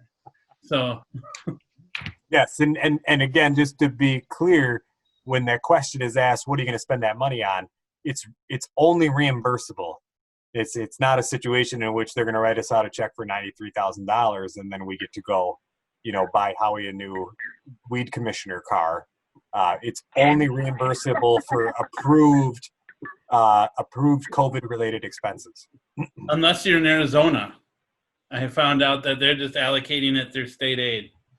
So that's just some of the perspective that was discussed on that league call this afternoon. So every state has a different approach. All right, so committee reports. Ryan, do you have any committee reports? Historic preservation technically met last week, but it was an informal meeting because we didn't have enough to have a quorum. But we mostly discussed about the Milton House, talked about the Milton House and things they're doing right now and how they're trying to do some outreach. So it was an update, not a meeting. We'll call it an update rather than a meeting since we didn't have a quorum. Okay. Teresa? Just an update. If you remember at the last meeting for the Fire Commission, I indicated that as a group of the Fire Commission, we talked about, originally we had talked about having a subcommittee, and then in the interim, I said we would be meeting with the chief and the battalion chiefs to talk about perhaps not having a subcommittee. And Anissa was busy with something else. So Brian Meyer and I and Al and Dan met with those people from the fire station and discussed the idea of having them, actually, the people from the fire station, sit down and, you know, discuss what is it they want and bring that back to the fire commission. What are they looking for? Rather than have us decide up front what we want and then have, well, we can't work under that. We need to know, what are they looking for? Are they looking to have some type of are they looking to consolidate the two ends between Janesville and Milton, or can't they work together anymore? And so they agreed to do that, and they do plan to bring back their feelings and their design of what they can work with. And then the plan is to have the people from the fire commission each bring theirs back to the city council and the township board and talk at each of those levels. What do we expect and what can we plan from there? What do we want to see? So again, do plan for that discussion. Thanks, Teresa, and thanks for all of your hard work that you've been doing with that. I appreciate I that. had a few months off to kind of think about it. Devin, any committee reports? We Parks and Rec met last night. Kind of touched on the majority of what we talked about with the Veterans Pavilion, and then we did touch base on some story garden topics too. I'm sure Inga will be able to dive more into detail about that. Hey, are we doing like those bike station things that we talked about before? The what stations? The bike things? Yes. Yeah. Yep. I actually officially put the order in today. So check email tomorrow. Awesome. The issue is that they're like, I think they said 9 to 11 weeks out. So it's going to take a while to get them in, unfortunately. The good news is they were considerably less than what we had anticipated them to be, and they're actually probably nicer than what I thought they were going to be. So that's good. So I'm glad Al is focusing on the good aspects and not the the delay in getting them installed. Yeah. But yeah, so since they were so much less in price, we were able to order 3 of them. So one is planned to be out on the Glacial River Trail, another is planned to be at the library, and then another one in Railroad Park on the west side of the city. So trying to space them out. And even with ordering 3, it's still considerably under budget from what we anticipated when we allocated, when the council allocated those resources last year. The council allocated $10,000, and I don't think the entire build even came to 5. Am I right? Okay. It came in at about $6,400, but then we're going to have some costs for concrete because there's surface mount. But in that cost, we were also able to purchase 2 bike racks. 3 bike racks? I think 3 bike racks. One for the library, one for Railroad Park, and then one for another park in town too. That's one of the goals for the Parks and Recreation Commission is try to get more bike racks in the parks throughout the city.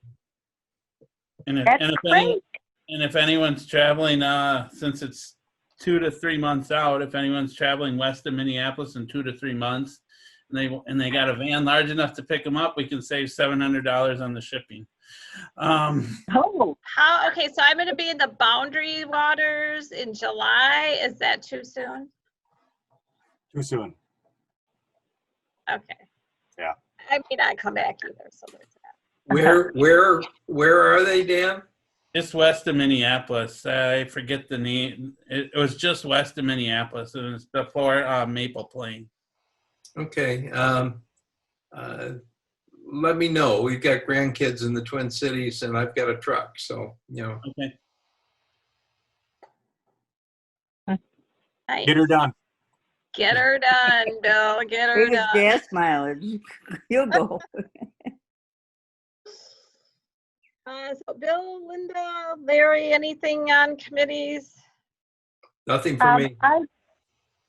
I do have something. I just would like for everybody to know the Milton Area Chamber of Commerce recently has given out several scholarships in our school district for our students. And I want you all to know that they have also been very helpful in giving loan assistance information and grants to our local businesses. 67%, 67 cents of every dollar spent in Milton stays right here in our community. And there's two perfect examples of the things that our chamber does for us. And so I just wanted to take the time to thank our Milton Area Chamber of Commerce for what they are giving to our community and what they're doing for our businesses. And I also just want to encourage people to continue shopping local because we have some awesome places around here and you can ride your bike. That's all. Thanks. Larry? No, nothing I did. Okay, so staff.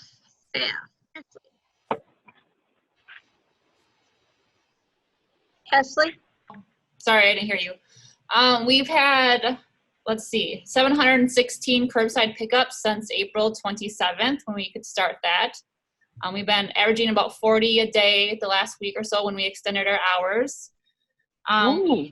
We have completed our RFID tagging project so that we tagged and scanned about 27,000 items.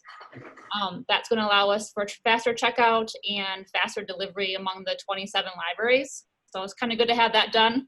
The pandemic kind of helped us with that because with the library being shut down, we could zoom right through all of that. And then fun fact, we've made over 100 videos in 3 months since we closed down for our patrons on Facebook and on YouTube. So we've been busy. Thank you. You have. I was complaining that I made 5 videos. So. Dan?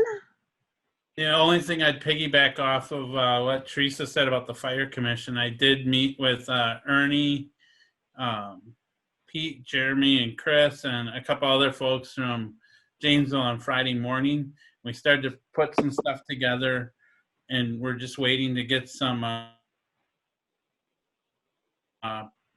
estimates from some of the administrative folks over in Janesville to try to price out different options. So my thought is we'll be able to bring something back to that little subcommittee here in the next 1 to 2 weeks, probably closer to 2 weeks because a couple of the folks are out this week. But I think there'll be some big changes on the horizon. We'll just leave it at that for now. Thanks I for didn't the realize you suspense. Good. Nice. Howie? Nothing really out of the ordinary. Nothing new this time. Okay. It's just asking for something extraordinary to happen. Mark E.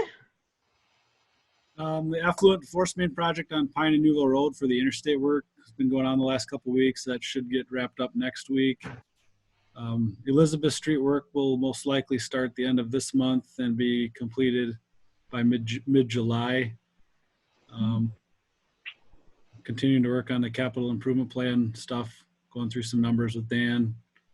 And the preventative maintenance project for 2020 will get put together and hopefully get some prices back here in the next, or some additional pricing back here in the next couple of weeks too. So. Is there something going on up on Rainbow? Somebody called and said that someone marked something.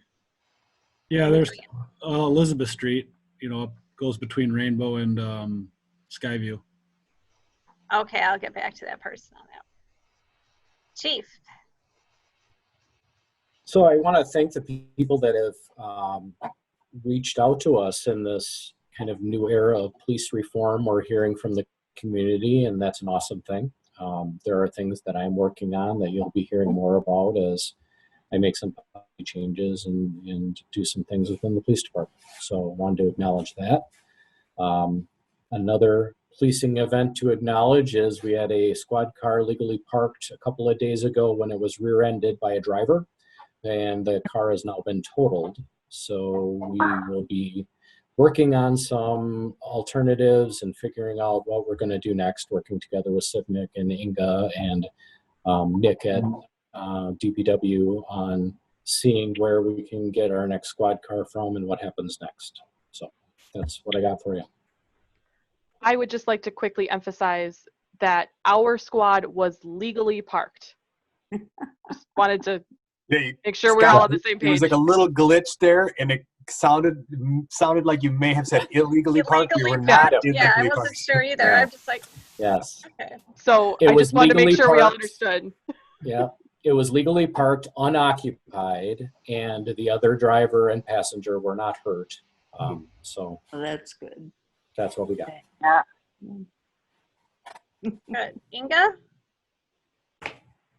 I don't really have any updates right now. Okay. Al?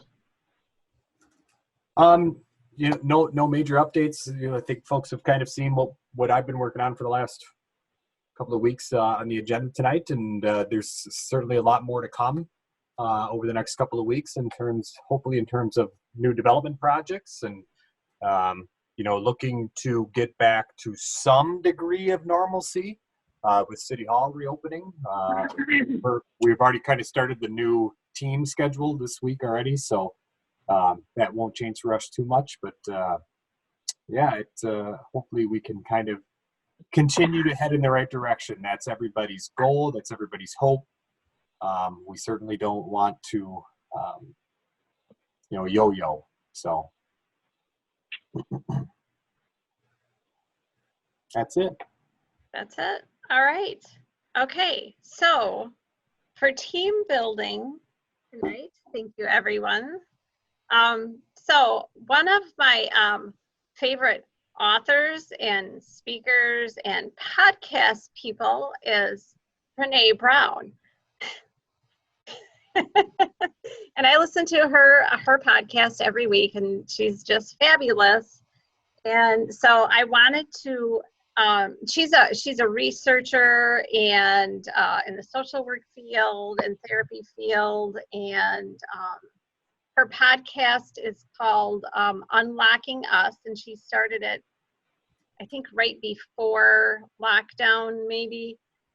So I was looking through YouTube videos that she's on, and I wanted to make it short, like less than 15 minutes. So I found one, and Inga and I listened to it, and Inga's brilliant, so she knows how to put this stuff on the screen and share it. And it's no particular issue. It happens to be on trust, but it just happens to be the one that I found that I thought was good. It was less than 15 minutes long. So, and because I keep forgetting to put on the agenda breakout rooms, you are not going to be subject to trivia this week. We're just going to do therapy together. So, Inga, are you ready? Can you all see the screen? Yep. Okay. Well, we're on the right track then. So let's make sure you guys can all hear it then. We can see it. Well, that's good. I haven't played it yet now. Come on. There we go. What is trust? What do we talk about when we talk about trust? Trust is a big word, right? To hear I trust you or I don't trust you, I don't even know what that means. So I wanted to know, what is the anatomy of trust? What does that mean? So I started looking in the research, and I found a definition from Charles Feltman that I think is the most beautiful definition I've ever heard. And it's simply this: trust is choosing to make something important to you vulnerable to the actions of someone else. Choosing to make something important to you vulnerable to the actions of someone else.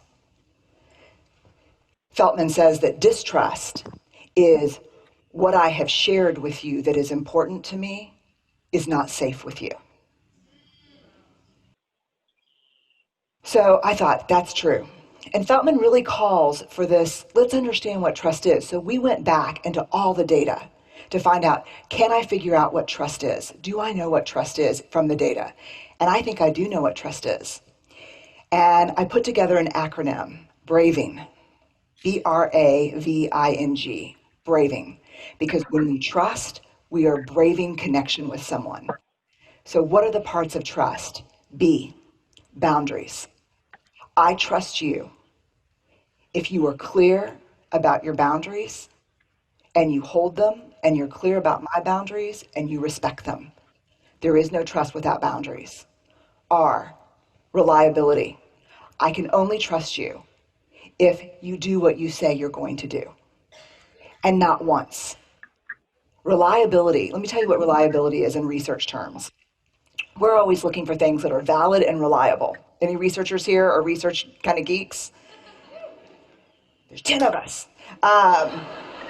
Okay, so we would say a scale that you weigh yourself on is valid if you get on it and it's an accurate weight, 120.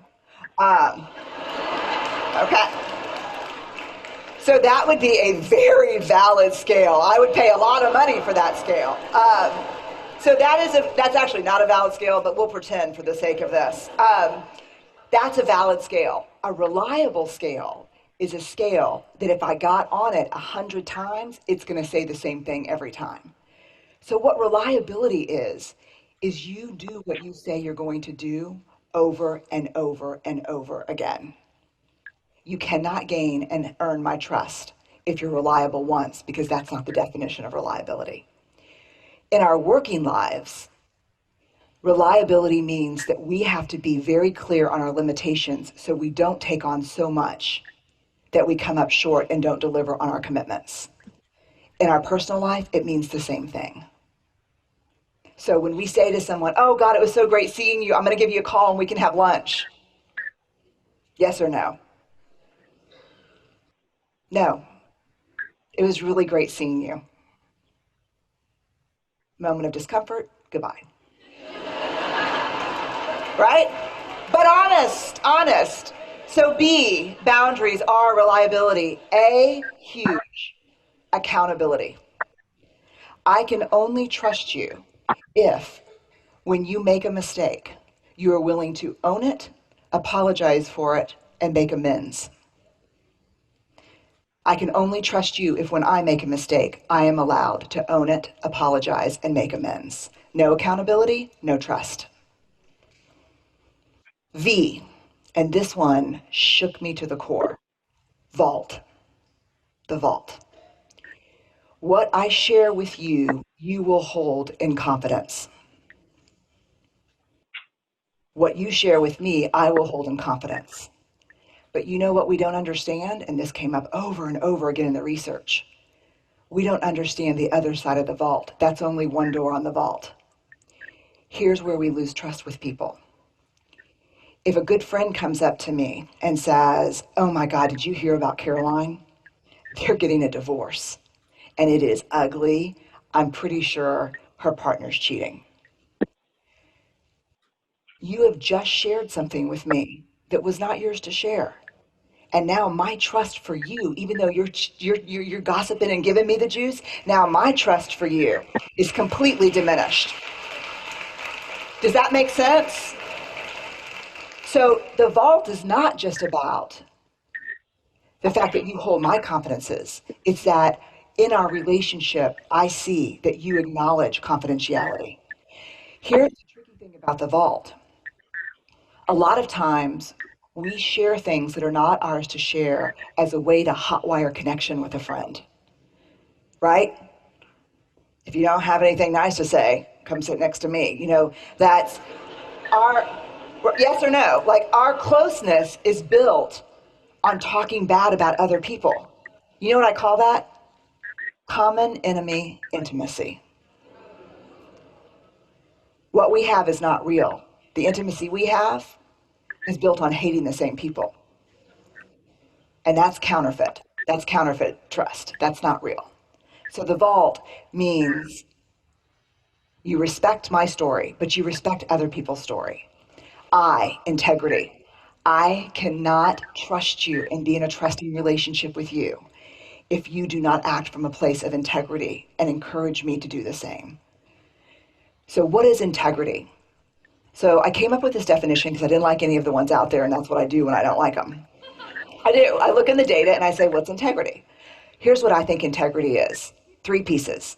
It's choosing courage over comfort, choosing what's right over what's fun, fast, or easy, and practicing your values, not just professing your values. Right? I mean, that's integrity. In non-judgment, I can fall apart, ask for help, and be in struggle without being judged by you. And you can fall apart and be in struggle and ask for help without being judged by me, which is really hard because we're better at helping than we are asking for help. And we think that we've set up trusting relationships with people who really trust us because we're always there to help them. But let me tell you this, if you can't ask for help and they cannot reciprocate that, that is not a trusting relationship, period. And when we assign value to needing help, when I think less of myself for needing help, whether you're conscious of it or not, when you offer help to someone, you think less of them too. You cannot judge yourself for needing help, but not judge others for needing your help. And somewhere in there, if you're like me, you're getting value from being the helper in a relationship. You think that's your worth. But real trust doesn't exist unless help is reciprocal and non-judgment. The last one is G, generosity. Our relationship is only a trusting relationship if you can assume the most generous thing about my words, intentions, and behaviors, and then check in with me. So if I screw up, say something, forget something, you will make a generous assumption and say, yesterday was my mom's 1-year anniversary of her death, and it was really tough for me, and I talked to you about it last month. And I really was hoping that you would have called. But I know you care about me. I know you think it's a big deal. So I wanted to let you know that I've been thinking about that. As opposed to not returning calls, not returning emails, and waiting for the moment where you can spring, well, you forgot to call on this important, you'll make a generous assumption about me and check it out. Does that make sense? So we've got boundaries, reliability, accountability, the vault, integrity, non-judgment, and generosity. This is the anatomy of trust, and it's complex. Why do we need to break it down? For a very simple reason. How many of you in here have ever struggled with trust in a relationship, professional or personal? It should be everybody, statistically, right? And so what you end up saying to someone is, I don't trust you. What do you mean you don't trust me? I love you. I'm so dependable. What do you mean you don't trust me? How do we talk about trust if we can't break it down? What understanding trust gives us is words to say, here's my struggle. You're not reliable with me. You say you're going to do something, I count on it, you don't do it. Or maybe the issue is non-judgment. But we can break it down and talk about it and ask for what we need very specifically instead of using this huge word that has tons of weight and value around it. We can say, here's specifically what's not working.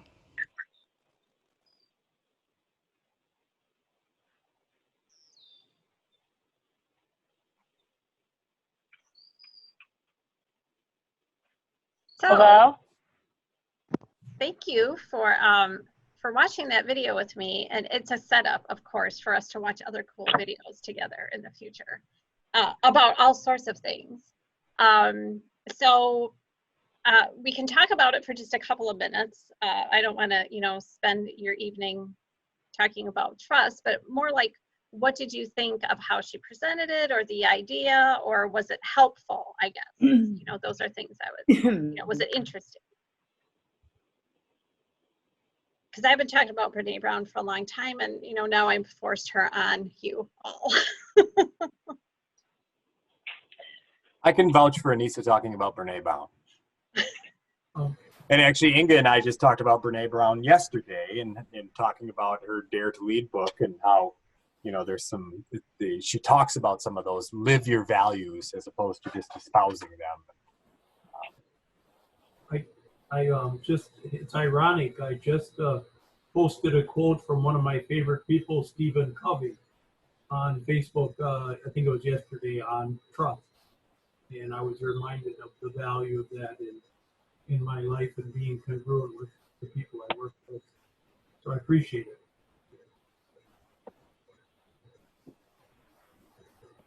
I think when we're under a lot of stress, like I feel like when there's been so many changes we've had to adapt to in our roles as council and leadership roles and our personal roles, and things have just changed very rapidly and in very intense ways.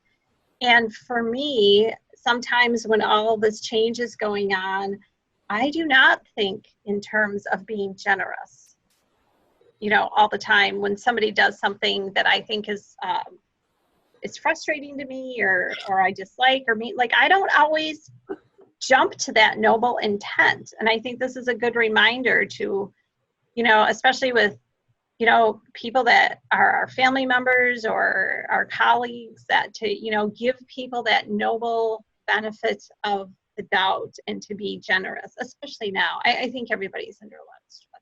That was one of the things that I got out of it that I thought was helpful. Mm-hmm.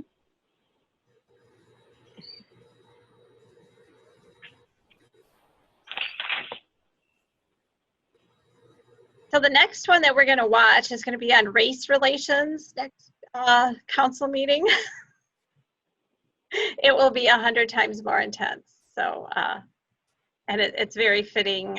You know, Chief Marquardt and I have had discussions about policies and everything. And the community is interested in that topic too. So, so just a new format for us to have some shared experiences together. And I'll expect a summary in writing on your thoughts now. Next meeting. So talk about next meeting, June 23rd, a little bit, Al. Yeah, so the June 23rd meeting, just as a reminder of folks, we made a decision a couple of meetings ago to, as an effort to kind of help businesses, we reduced the alcohol license application fee and then pushed back the deadline to the latest possible date. So June 23rd is a special meeting that we'll have in order to approve those alcohol license applications. And again, those would be for the Class B licenses, so for the bars, as well as those Class A licenses for those that are selling. And we will also have, Dan, are we going to have one more item on that agenda? I don't think so, because it would have been that Janesville Street or Yes, that's it. Or the other assessment stuff, and it's going to push off till July. Okay. And the audit discussion will be July 7th. Yes. CMAR is on that meeting too. Nice. Yeah, that's just an annual report. Yeah. So yeah, it should be a short meeting, and yeah, it doesn't fit our regular schedule, but it should be brief.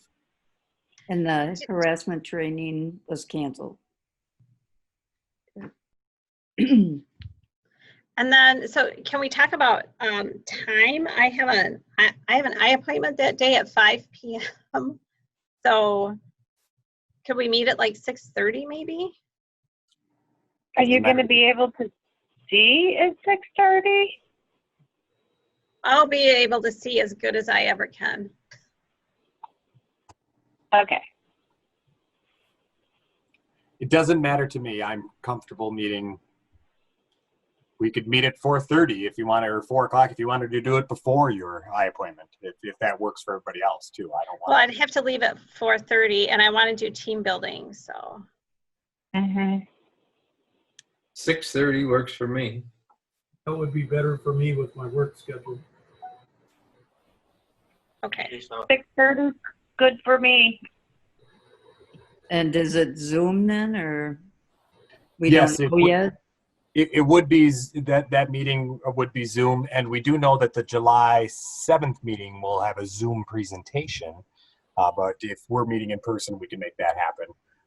But yeah, we would, June 23rd, we'll assume that it's, Zoom. Zoom. Okay. Okay. Is there a motion to adjourn? So moved. Second. Okay, there's a motion by Linda, second by Bill. All those in favor? Aye. Aye. Okay, we're adjourned. I'll see you all June 23rd. Unless you're going to the fire commission meeting tomorrow, right? Is that tomorrow? Yep, tomorrow night. Tomorrow night. All right. Bye, everybody. Thanks. Night, everyone. Hey. Live Night. long. Good night.